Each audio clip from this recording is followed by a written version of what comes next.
Γεια σας φίλοι μου και καλώς ήρθατε στο κανάλι μου. Καθαρά Δευτέρα, χωρίς ταραμά δεν γίνεται. Γι' αυτό και εγώ θα σας φτιάξω ένα πεντανόστιμο ταραμά με βελούδινη υφή, που όταν το δοκιμάσετε θα εκπλαγείτε από το αποτέλεσμα. Το πρώτο πράγμα που θα κάνω είναι να κόψω το ψωμί μου σε φέτες. Θα χρειαστώ ένα ψωμί μπαγιάτικο. Θα χρειαστούμε περίπου 160 γραμμάρια. Θα αφαιρέσουμε την κόρα γύρω-γύρω. Θα χρειαστούμε μόνο την ψύχα. Θα βάλω τις φέτες μου σε μπόλικο νεράκι και θα τις αφήσω για περίπου 5 λεπτά. Θα χρειαστώ ένα πολυκόφτη και θα κόψω ένα μικρό κόκκινο κρεμμύδι. Μέσα στο πολυκόφτη, χυμό από ένα λεμόνι.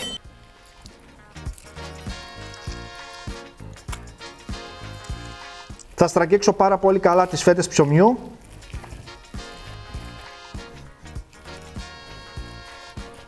...80 γραμμάρια λευκός ταραμάς ή 2 κουταλιές σούπας και πολτοποιώ πάρα πολύ καλά.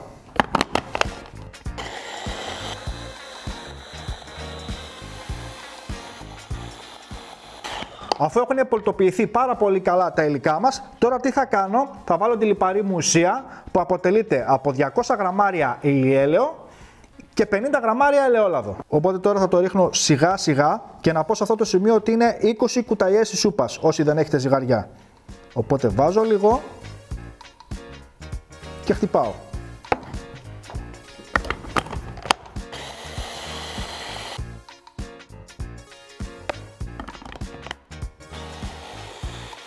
Θα συνεχίσω με το ελαιόλαδο, είναι 50 γραμμάρια ή 5 κουταλιές σούπας.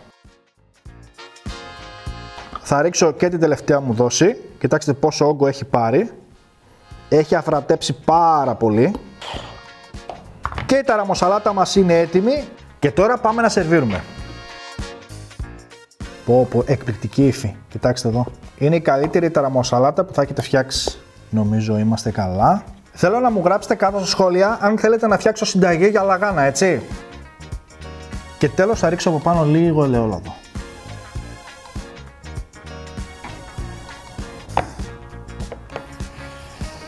Και πάμε τώρα να δούμε τι κάναμε.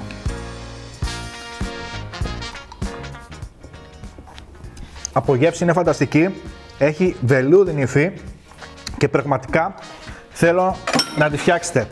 Μην ξεχνάτε να κάνετε ένα like και μια κοινοποίηση τα βίντεο μας, γιατί έτσι με βοηθάτε να συνεχίσω. Μέχρι το επόμενο βίντεο, να περνάτε καλά, γεια σας.